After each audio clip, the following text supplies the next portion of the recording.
Hello guys, I'm Victoria Nibeli, and in today's video, we're going to be improving our knowledge of JavaScript using a project. Yeah, so it's going to be it's a mini JavaScript project, right? This project is going to have a front end for sure. So we're going to be using HTML, CSS, and JavaScript. Now let's take a look at the problem. What is here? First of all, before you start writing solutions for a project, you have to really understand the project. You have to know what is needed for you to solve the problem, right? From everything that I have read so far, it is clear that we need to have a front end, right? We need to have a responsive and beautiful front end, first of all, right? And then since the user is going to request details later, so we can add a button that will display details when the user clicks on it, right? We'll also be using loops because it says if any of the details is invalid, keep on prompting the user for a valid input, right? So it means that you have to keep on repeating a particular action. So loops are needed. Then we also need conditionals because it says we should validate, right? So if you validate an information, you have to have a condition for it to be valid. So you check that condition.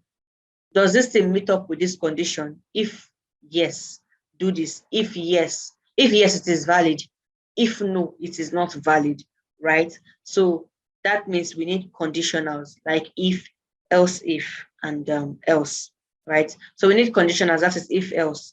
So we also need two functions. One to get the user details, and another to display the user details, right? Then we also need an object, and the object is where we store the information of the user. So since we're going to be storing the information of the user in the object, and we're still going to be pulling information from the object to display, it therefore means that both these two functions will be accessing the object, which means that the object need to be declared globally for both functions to access it. And then we need our console, of course, console to help us see errors. So before I start with the project, let's take a look at loops, conditionals, functions, objects, and console.log. Let's take a very quick look at it. So we have loops, right? We often need to repeat actions. Loops are a way to repeat the same code multiple times. So in terms of loops, when it comes to JavaScript, we have about 5 loops. But for this tutorial, I'm going to be considering just 2, which is the while loop and the for loop. So the while loop, the way it works is while the condition is true, the code from the loop body is executed, right? So there's a loop, why there's a condition, while this condition is true, keep on doing something. So let's open our VS Code, right, and look at the structure of a while loop. So I'm going to open my VS Code. So yeah, you can see it says open folder. I already have a folder created. I'm just going to upload that folder. So I named it mini project. Should be in my text. So mini project. Yes. So I'm just going to create an HTML file, index.html. I'm also going to create a CSS file. So our name is style.css. And I'm also going to create a JavaScript file. So I'm going to name it script.javascript. Script.js, right? So yeah, let me go to my index.html. So we're talking about while loops. So this is the structure of a while loop. First of all, I'm going to put in my HTML structure, which is HTML5. Give some space there, and yeah. So the structure of a while loop, like I said, the while loop has a condition, right? So we have the keyword while,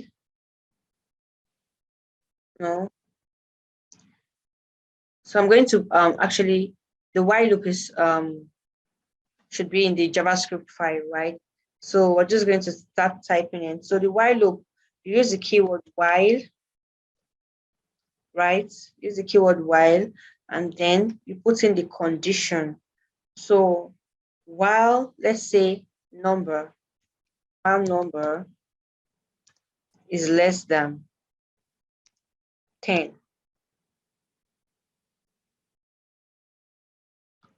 you want to do something. So you want to alert number is less than 10. So this is the structure of a while loop. So you have the while keyword, and then you have the condition inside a bracket. The condition is that number has to be less than 10. So as far as number is less than 10, it will always do what is inside the code block. It will always alert, it will always print out this message. It will always alert a message, number is less than 10.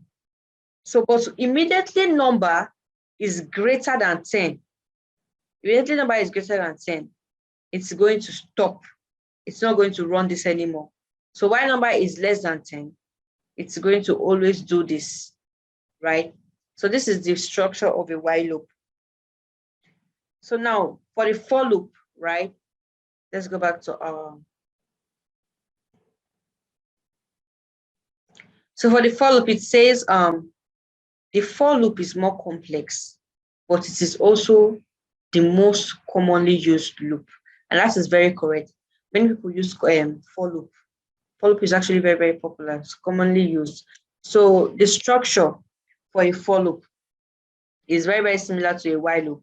Well, it's obviously different, right? So the for loop, you use the for keyword, then of course you have a condition, right? Inside this condition, inside this bracket, we're going to declare the variable, right? So we'll say something like, okay, let's use I. Let's I be equals to 0. So there has to be a starting point, right? So we're saying that I is equals to 0. I is starting from 0. So let I be equals to 0. The condition now is that I should be what? Less than 3, right? And then I should what? Increase. So why? So let I be equals to 0. First of all, we have I equals to 0, right? We're not saying that if for I less than 3, do something, right? Do something. So let's say alert.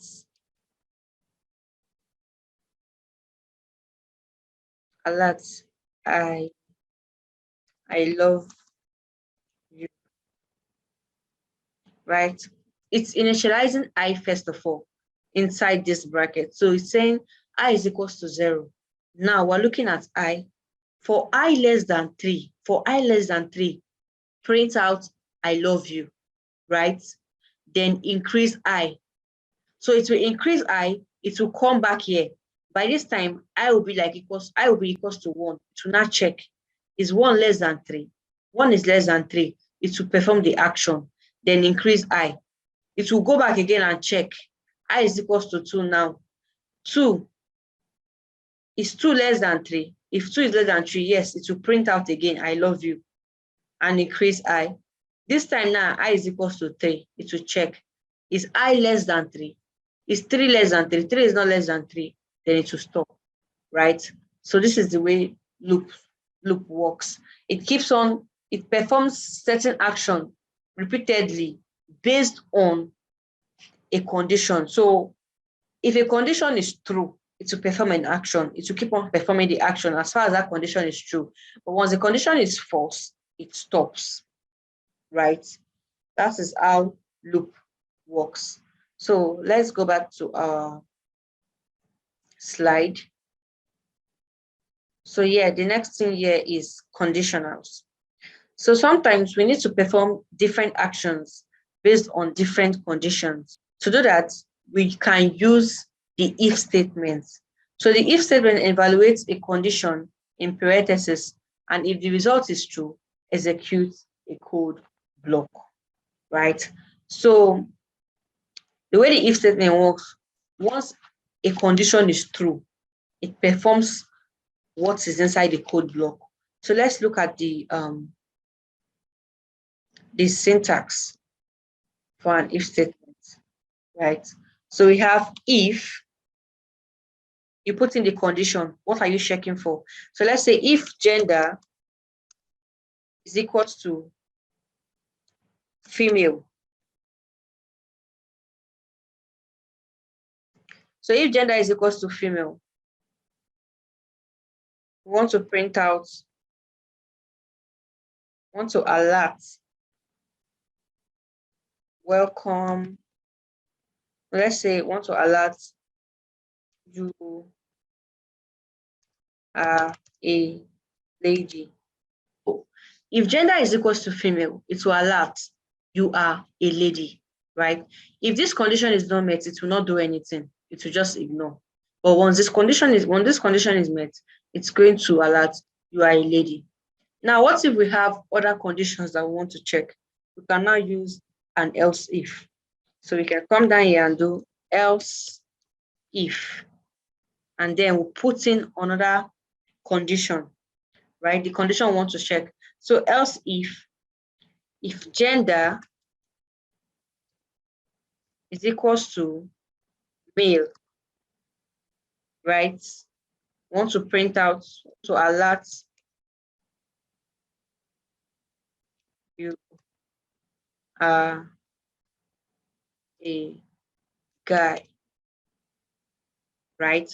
So if you check this, if gender is equals to female, it will alert you are a lady. If the gender is equals to male, it will alert you are a guy. Now, what if it's not a guy? What if it's not a male or female? If you don't have any, if you have other conditions to put, you can still put else if and put in further conditions as much as you want, right? But if you don't have any other condition to test, you want to just put an else statement, right? So just put else, do, let's say alert. I don't know what her. So this is the structure of an if else statement, right? So if gender is equals to female, it will do this. If gender is equals to male, it will do this. If gender is not equals to male or female, if it is anything else apart from these two here, it would alert, I don't know what you have. The next thing on our slide is functions. So what is a function? A function is a group of reusable code which can be called anywhere in your program. This eliminates the need of writing the same code over and over again. So functions actually allow you perform a particular action over and over again without the need of writing the code for it over and over again. You can always call a function anytime. So this is the structure of a function. So for you to call have a function, you use the function keyword function, right? And you give it a name. The name of your function. Let's say we want to name our function show message. We want to have a function that shows a message. The name of your function should be descriptive. It should be clear and descriptive. It should explain what your code is all about. So you call the function keyword, add the name of your function, and then in bracket you put brackets. These brackets you can put in parameters if you want, right? You can have parameters like a b, right? That's if you want that. You can have multiple parameters. You can also have a single parameter. But if you don't want your function to take in any parameters, so you're just going to put in the parentheses there, and then open your curly brace and put in your code there. What do you want the function to do, right? What do you want the function to do? So alert, I want the function to alert I there, right? So this is my function, right? So the function keyword, the name, and the code in parentheses. So I'm just going to take all this out, right? If I run this now, it's not going to work because I have to call my function, right? So when you have declared your function, you have given your function a name. The reason why you give the function a name is so you can call the function anytime and anywhere. It's going to do the same thing over and over again. Anytime you call the function, to always alert I there. So for me to call my function, I'll just call the function's name with the parentheses. So show message. I've called my function like this. So yeah, so this is how you call your function, show message, right? You call the function name. You can call the function anyway. You can call it multiple times depending on what you want. So function just allows you to use a particular code repeatedly, right? So let's go back to our slide. Yeah. So objects. So remember the project says that we should do what? We should store the details in an object. That's what the project said. So what is an object? An object is objects are actually used to store keyed collection of data and more complex entities, right? Objects can contain different types. So when you talk about objects, you can just like think about the way dictionary works. You have the the name of what you are looking for, and then you have the meaning. So that's like the same way objects works. So it saves things in a key collection, like in a key collection manner. So it's you have a key and then you have the value attached to that key, right? So you can declare an object like this. So let's say I want to declare an object, I want to call it user. So I'll just say let user be equals to I can declare an empty object, right? So if you declare an empty object, you can now add things to the object. So you can add things to the object by doing let user, right? Use the square bracket. So you say let user, then you give it a key. The key, let's say name, right? Equals to name equals to I am Victoria. Oh, supposed to be. I'm not supposed to put let there because I already declared user, just like declare user over again, which is wrong. So right, so let's user equals to open. I declared an empty object, right? The object use the curly braces for object, and then I added a key to the user to the object user. The key is name, and the value is I am Victoria. So let's check this in our console, right? Let's check this out. So I'm just going to come here, my console, right? Enter, right? So if I want to look at user now, this is it, right? So I declared user empty, and then I added value to it, and now I'm calling user and see what it has. See what it's showing me. Name equals to I am Victoria. So this is the key, and this is the value. So key to value pair. That's the way object works. And in object, you can store different value types. You can have name, you can have strings, you can have boolean, different types, any type, depending on what you want to do, right? So that is it about objects. Now let's look at the console. Yeah, so the console just helps us debug our code. The console gives us quick answers to our problems, right? You just come in, you can run codes here, right? Right, you can just use it to test what you want to test. That's the work of the console. So this place says code is prone to error, but in the browser, users don't see errors by default. Yeah, the browser does not display error by default. So to see errors and get a lot of other useful information about scripts, developers tools have been embedded in browsers.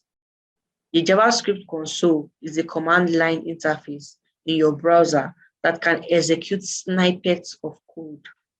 In HTML, the console.log method is used to write a message to the console. The log method is useful for testing purposes. When testing console methods, be sure to have the console view visible. So you can press F12 to open the console view. So, right, so just like what I said, you can run codes here and then use it to debug your code, right? So we also have what we call console.log, right? So let me just do this like this. Just have it side by side. So we have console.log, right? So the console.log is used to write messages to the console. So I can just come in, I can just come in and change this. So dot log, right? So changing it to console.log should display ID here, right? But it's not displaying it because our index.html is not connected to our JavaScript, right? So let's just connect that by using the script tag, right? Source, and then we'll put our script.js,